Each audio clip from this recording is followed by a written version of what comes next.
Halo Psychofams, kembali lagi dengan sesi Psychored dengan tema AI dan kesehatan mental, teman atau tantangan ya.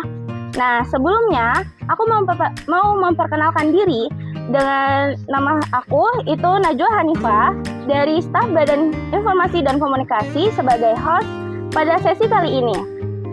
Nah, kali ini aku nggak sendiri dengan narasumber yang sangat keren banget, itu dengan Kaprodi Psikologi Telkom University Bandung dengan Asosiat Profesor Dr. Maulana Rezi SPSI. Sebelumnya, maaf Prof, aku boleh manggil siapa? Supaya akrab kita manggilnya ya Mas aja nggak apa-apa. Oke. Dengan Mas Maulana ya? Rezi. Oh, Mas Rezi. Oke. Di sini kan kita membahas tentang AI. Sebelumnya aku mau berterima kasih untuk Prof mau bersedia untuk menjadi narasumber kami. Ya. Dan Prof, apa kabar hari ini, gimana? Oke, baik, alhamdulillah. Selamat bergabung bersama dengan kami tentunya.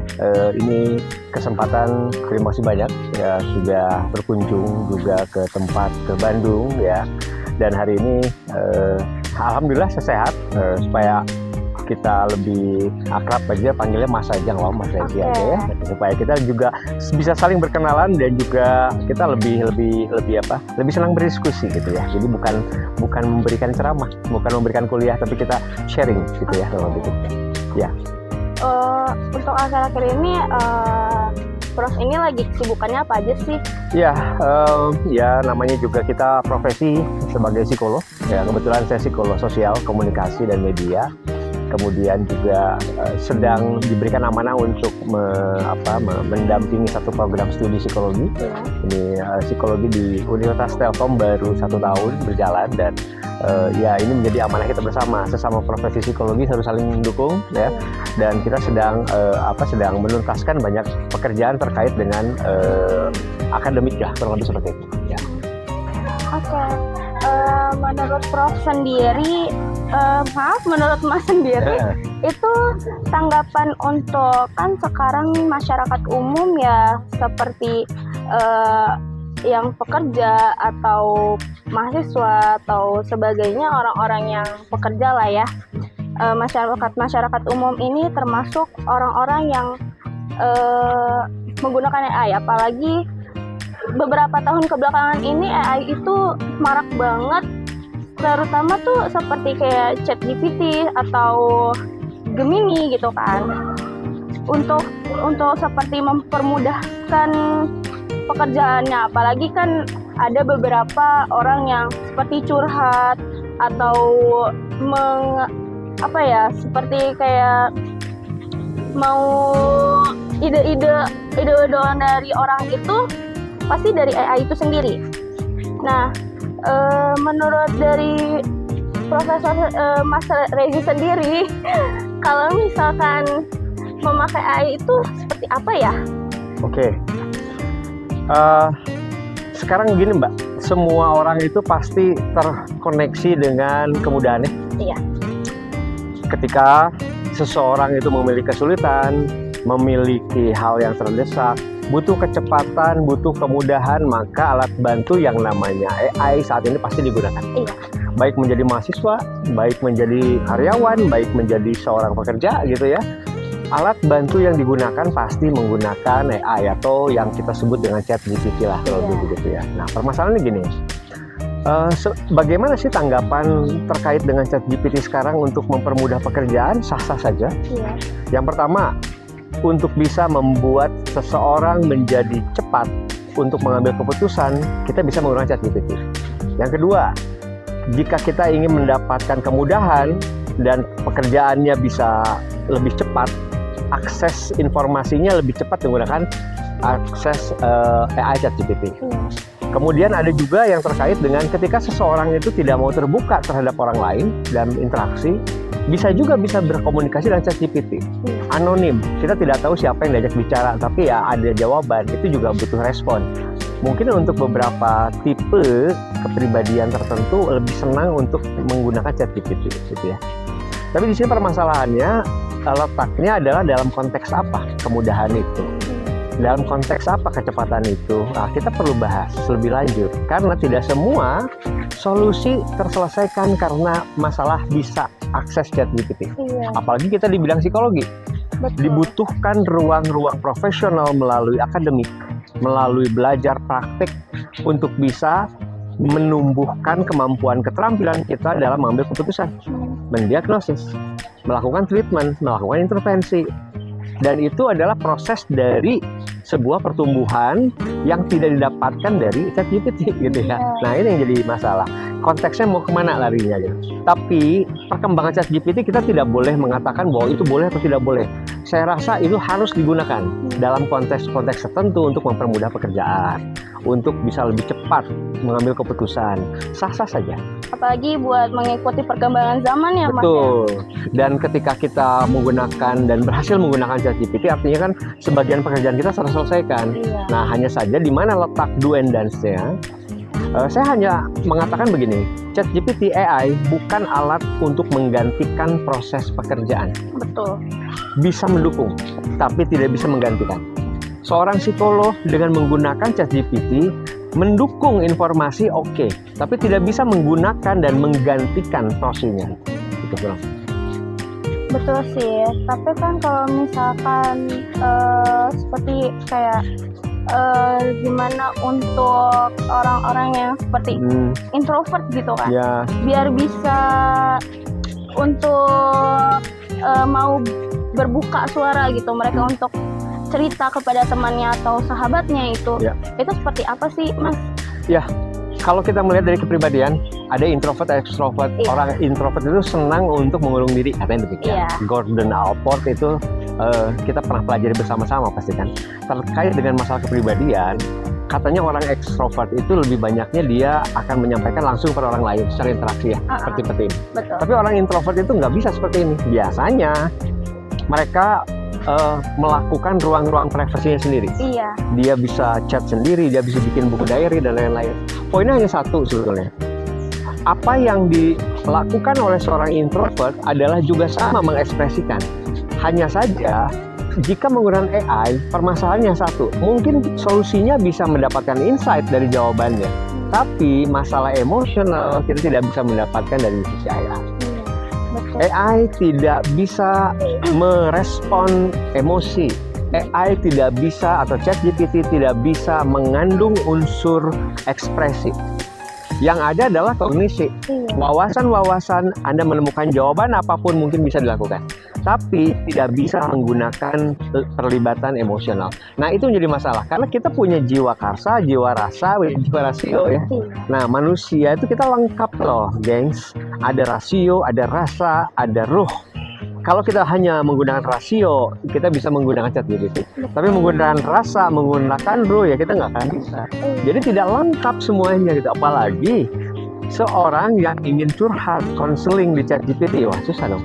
Iya, betul. Gitu kan? Iya. Jadi tetap membutuhkan interaksi.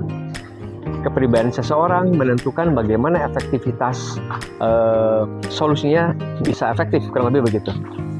Ketika seseorang itu jauh dari keluarga, maka yang harus dilakukan adalah kemandirian berpikir.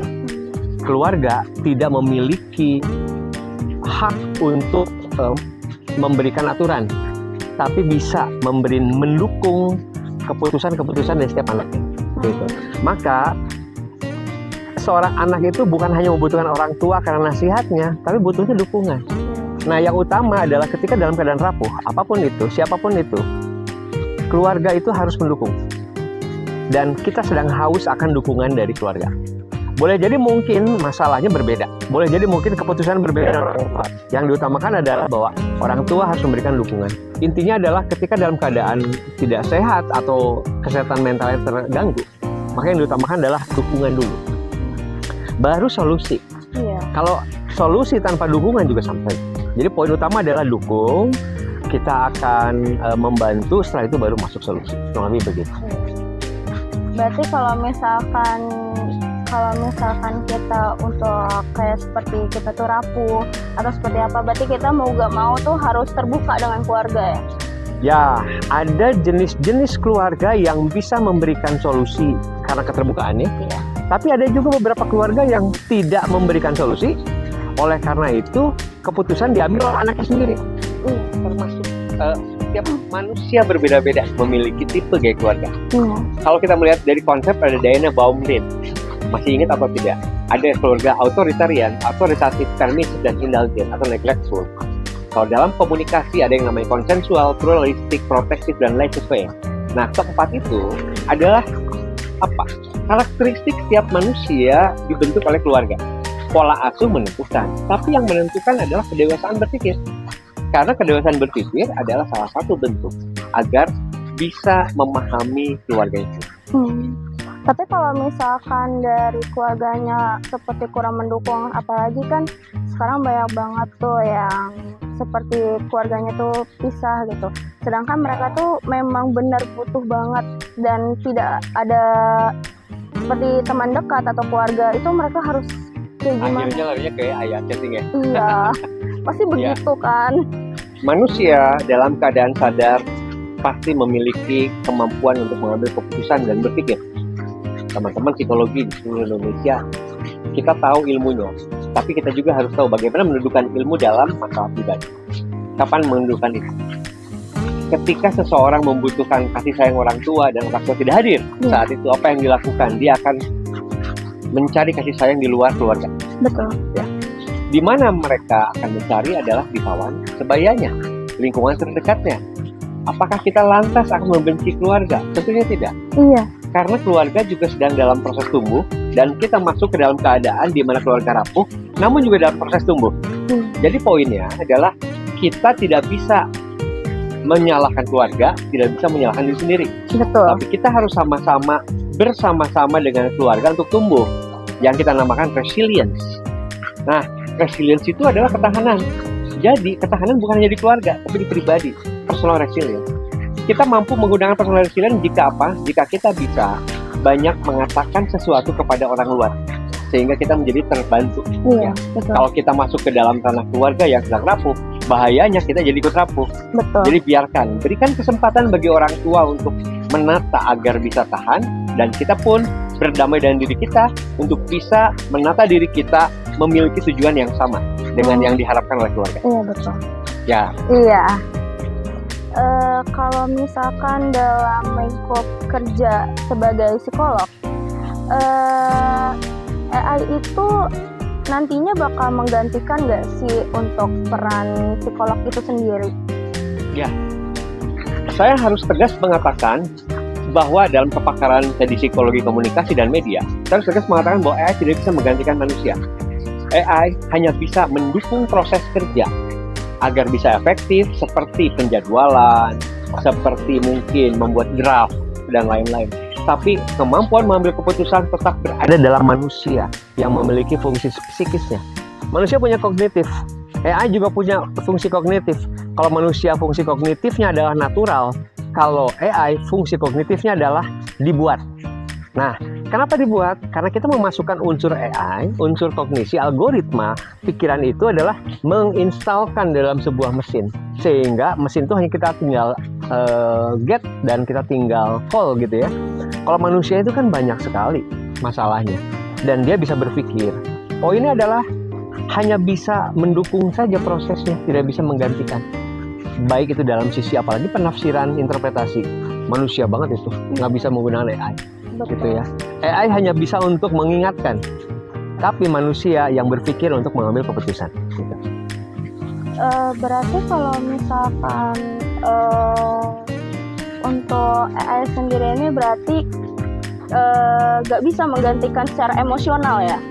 Ya, karena kita sudah bahas tadi AI itu fungsinya adalah statis.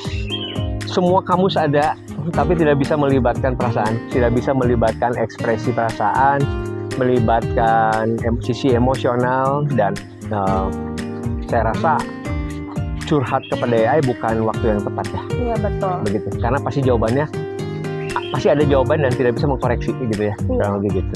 Apalagi kan AI itu bahasanya terlalu baku ya, tidak seperti Betul, polanya kelihatan. iya, polanya kelihatan dan Betul. tidak bisa kayak menggantikan orang yang berbicara dengan lawannya. Betul. Sehingga saya juga kalau mahasiswa memiliki tugas tuh, mau UAS, ujian, asesmen dan lain-lain, saya sudah tidak menggunakan AI karena kalau tugas menggunakan AI semuanya dapat A, saya yakin, Iya. ya kan? Betul. Nah, jadi tugasnya apa? Tugas bikin project. Tugasnya apa? Presentasi. Tugasnya apa? Langsung tanya jawab di tempat. Itu lebih natural. Iya. Fungsi dosen, saya betul sebagai seorang dosen, bukan menilai. Sekali lagi, fungsi dosen adalah menilai kelayakan untuk bisa mendapatkan nilai tertinggi. Dan Betul. ketika manusia, mahasiswanya tidak bisa, bukan menilai sejauh itu, tapi bagaimana kita bisa mendorong mereka untuk meningkatkan nilai itu. Nah, sehingga jangan berfokus pada penilaian, berfokuslah pada prosesnya bagaimana bisa meningkat. Iya. Itu yang kedua. Kalau dari semua ini, dari Mas sendiri itu pesan buat masyarakat yang sering menggunakan AI atau mulai banget menggunakan AI itu untuk kebutuhan kesehatan mental juga, buat mereka tuh apa sih? Ya, fungsi AI sebetulnya bisa membuat sesuatu menjadi efektif dalam pekerjaan, tapi tidak bisa menggunakan cara-cara yang menjadi lebih mewah daripada itu ya. Fungsi AI adalah membantu manusia, mendukung manusia. Ya kita terlepas dari situnya saja, tidak bisa menggantikan. Kesehatan mental adalah sesuatu yang berbeda. Tapi dengan kita bisa menggunakan AI, kita bisa mempelajari bagaimana kesehatan mental kita bisa lebih sehat. Iya. Kita bisa memahami bagaimana tips and tricks menggunakan AI. Kemudian dengan kita banyak pekerjaan yang tidak terselesaikan, maka kesehatan mental kita terganggu. Jadi AI itu hanya untuk mendukung saja, tidak bisa menggantikan. Peran AI itu adalah peran yang digunakan untuk mempermudah pekerjaan, bukan menggantikan pekerjaan. Peran AI itu digunakan untuk mendukung pekerjaan, bukan merubah pekerjaan menjadi bentuk AI. Jadi, dudukanlah AI itu menjadi kawan. Iya. Bukan menjadi orang yang bisa menggantikan. Kurang lebih begitu. Oke. Psychofarms, dari kesimpulan ini tuh AI itu tidak bisa untuk menggantikan manusia ya, karena kan secara emosional juga berbeda. Nah, jadi AI itu untuk mendukung para pekerja aja, untuk mempermudahkan, bukan untuk menggantikan seperti manusia. Nah, dari akhir kata ini, aku Najwa Hanifah sebagai host dan para pendengar, terima kasih udah mau mendengarkan podcast kali ini. Dan satu lagi, jangan terlalu menggantung kepada AI, karena AI itu tidak bisa menggantikan lah, seperti itu. Dan untuk Mas Reza, terima kasih banyak waktunya. Sama-sama.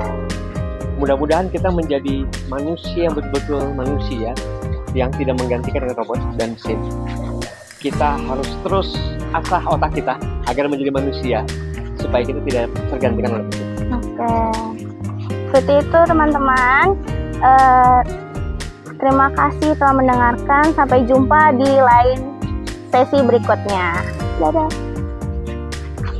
Salam psikologi.